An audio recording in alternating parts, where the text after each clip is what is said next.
So that day, he took the car. So he took the car, um, and he totaled it. He crashed it. And, now, the strange thing about the whole accident was that he was driving, and this is what he told me. He was driving, and all of a sudden, he was texting, and he took his hands off the steering wheel, and the car pulled to the right, pulled to the right. It's 2 weeks after this guy Jacques had my car. All of a sudden, and after all the things that happened to it, I put a new battery in there. I fixed the tire. Everything that I did, cleaned the inside of it. It was moldy because of it. And then mysteriously, the brake, the steering, starts and this never happened to me. Starts pulling to the right, and I guess it pulled enough to the right for him to slam into a pole and turn the car over. Now, Jacques Guire III. He works on cars. He works on trucks. He's a mechanic guy. He knows. He's a tow truck driver, but he's also he knows the inside of a car. So he knows very well what to do to fuck it up. He knew my car had steering issues. It had electric steering, not the fluid steering. And I'm sure he knew what to do. That at one point, if he screw something off or do something with it, that at one point something popped, and then the steering would switch to the right. In other words, that accident that he was in, that was meant for me. That's what I'm getting. That's what I'm feeling now. So he did all these things, including he did something to my steering that almost killed somebody that took my car, and would have probably killed me that night if it happened to me.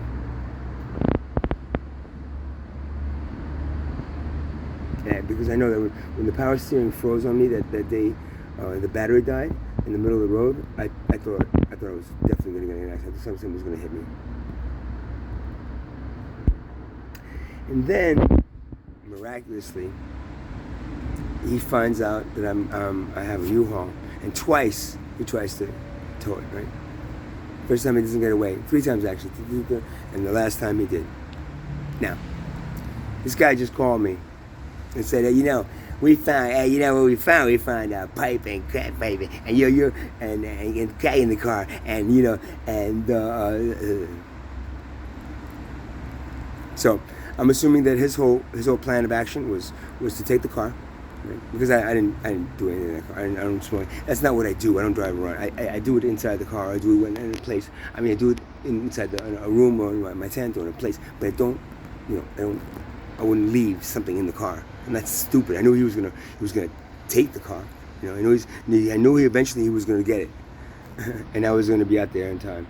And I know why he wanted to tow my truck, because he wanted to go and plant some stuff inside of it, right? And then accuse me of it being mine. So you can go to the police and say, "Hey, I went through his car and I found the U-Haul he had. Oh, U-Haul, yeah. You know what I found? I found this and this and this in his car." So he basically set me up that day, just like whoever did it to me in August did.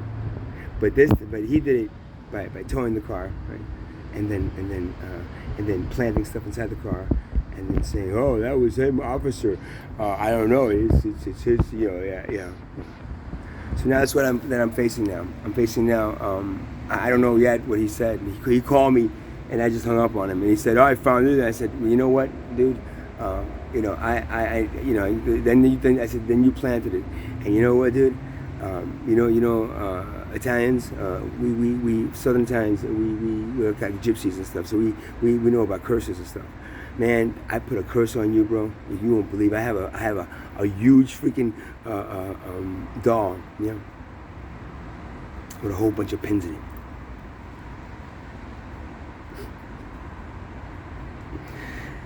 if if this is what he's planning to do, which is frame me by saying that he found these in the car, I'm gonna say straight out to the police, and the police know I already put a report in for him that he's like stalking me and seeking revenge on me. I just straight out to the police and said he took this van. He took it specifically so he could plant stuff and say it's mine. It's not mine. I wouldn't do that. I wouldn't leave it in the car. I'm not stupid. Oh, but you're a known, you admitted to it. I didn't admit to anything, man. I make videos, and the videos that I make are informative. That's it. I leave it up to you if it's factual or not. It's the things that are factual, the things that I'm saying that are illegal. I could be completely making that up. I could be really saying that to, to express a concept or an idea or something. Whatever it is, it's meaningless. The fact that I did not have anything in that car. I knew the man was going to tow it. The man specifically towed it so he could frame me, which is what he's trying to do now. Seeking revenge for me not letting him take $8,500 from me, or get himself a new car that's it's abandoned. I'm getting title for it. All I gotta do is pay a loan amount, and then I can turn around and sell it. So that's what I'm going through right now with Mr. Jacques Guire III.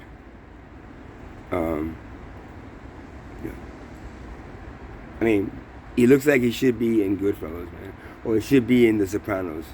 He's straight. I mean, I don't know, the name is French, but he's straight out of the fucking, the the Goodfellas handbook on how to be a mob guy. The story. Now I got to worry about any minute, police finding me and saying, "Oh, Mr. Houston, we have evidence that you left something in your car," and which evidence from a crook that stole my car, stole my van, stole a van that I had, and now planted stuff in the car just so he could, But I'm not worried about standing up for myself and saying no, you can't do that. That man, you cannot trust that man. I will give you a whole list of things that he's done to me, which is on this video, and we can go over what I believe he did. But that's not mine. It's not mine. So, all I can say is thank you, and thank you for listening. If you listened this far, and wish me luck with this one. It's just something else that I'm dealing with out here.